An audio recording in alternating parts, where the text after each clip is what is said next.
1 Corinthians chapter 9. Am I not free? Am I not an apostle? Have I not seen Jesus our Lord? Are not you my workmanship in the Lord? If to others I am not an apostle, at least I am to you. For you are the seal of my apostleship in the Lord. This is my defense to those who would examine me. Do we not have the right to eat and drink?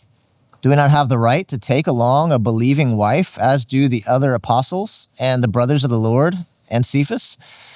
Or is it only Barnabas and I who have no right to refrain from working for a living? Who serves as a soldier at his own expense? Who plants a vineyard without eating any of its fruit? Or who tends a flock without getting some of the milk? Do I say these things on human authority? Does not the law say the same? For it is written in the law of Moses, you shall not muzzle an ox when it treads out the grain. Is it for oxen that God is concerned? Does he not certainly speak for our sake?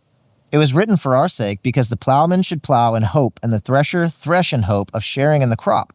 If we have sown spiritual things among you, is it too much if we reap material things from you? If others share this rightful claim on you, do not we even more? Nevertheless, we have not made use of this right, but we endure anything rather than put an obstacle in the way of the gospel of Christ.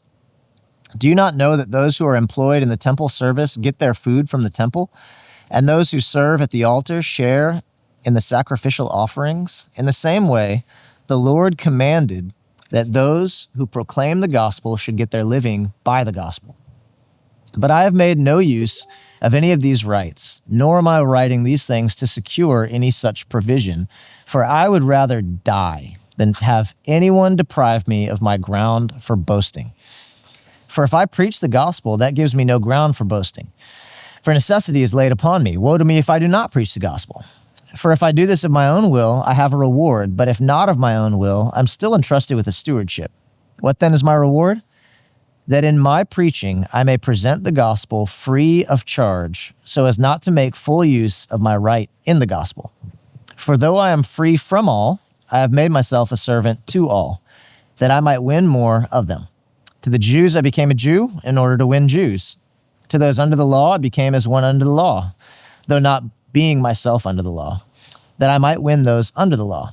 To those outside the law I became as one outside the law, not being outside the law of God, but under the law of Christ, that I might win those outside the law.